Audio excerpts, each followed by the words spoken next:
আমি জানি আমি তোমাকে খুব বিরক্ত করি, কিন্তু আমি যেদিন তোমায় আর বিরক্ত করব না, সেদিন তুমি আরো বেশি বিরক্ত হবে। এই পৃথিবীতে সত্যিকার অর্থে কেউ কারো আপন নয়। স্বার্থ যেখানে আছে সবাই সেখানে ছুটে যায়। কেউ স্বার্থের জন্য কিছু সময় আপন হয়, স্বার্থ ফুরিয়ে গেলে কেউ কারো নয়। মানুষের খারাপ সময়ে সারা জীবন থাকে না, কিন্তু খারাপ সময়ে যারা খারাপ ব্যবহার করে তাদের ব্যবহারটা সারা জীবন মনে থেকে যায়।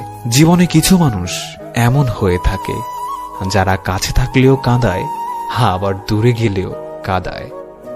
একদমই নিখুঁত মানুষ খুঁজতে যেও না, কারণ বিধাতা মানুষের ভেতর কিছু কিছু খুঁত মিশিয়ে দিয়েছে।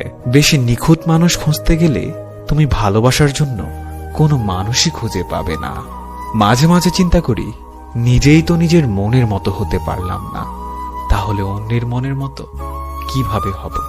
ধীরে ধীরে একটা সময় এইভাবে আমাকে অবহেলা না করে সরাসরি বলে দিলেই তো পারতে, আমাকে তোমার এখন খুব বিরক্ত লাগে। দিন শেষে আপনি যাকে নিয়ে ভাবছেন সে কি আপনাকে নিয়ে ভাবছে? মোটেও না, কারণ মানুষ মাত্রই স্বার্থপর। কোনো কিছুতে আঘাত পেলে এখন আর কষ্ট পাই না, কারণ কষ্ট পেতে পেতে আমার কষ্টগুলো এখন অভ্যাসে পরিণত হয়ে গেছে।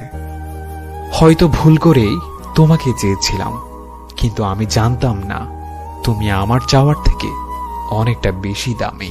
পৃথিবীতে যত বেশি আপনি মানুষ চিনতে শিখবেন, তত বেশি একা থাকতে চাইবেন, আর এটাই বাস্তবতা। কিছু মন খারাপ বড্ড বিচ্ছিরি রকমের হয়, সহ্যও করা যায় না, আবার মানুষকেও বলা যায় না। এমন কাউকে ভালোবেসো না যার কাছে প্রয়োজন ছাড়া তোমার আর কোনো মূল্য নেই। তাকেই ভালোবাসো যে প্রয়োজনে অপ্রয়োজনে তোমার প্রয়োজন অনুভব করে। জীবনটা অনেক অদ্ভুত, কিছু সুখ, কিছু দুঃখ, কিছু ভালোবাসা, এই নিয়েই জীবন। তারপরেও কিছু কিছু মানুষ আছে, তারা সবার থেকে অনেক ভিন্ন। তারা সবার সামনে খুব ভালো থাকে, কষ্টগুলো কাউকে বুঝতে দেয় না। তার পাশের অনেকেই ভাবে সে হয়তো খুব সুখী, কিন্তু সেই মানুষটি যে নীরবে কাঁদে, তখন সেই দুঃখ দেখার বা বোঝার মতো কেউই থাকে না। আসলে সব কষ্ট সবাইকে দেখানো যায় না। কিছু কিছু কষ্ট মনের মধ্যে লুকিয়ে থাকে, সেগুলো হয়তো তার একান্ত আপন মানুষটি সারা জীবন পাশে থেকেও বুঝতে পারে না।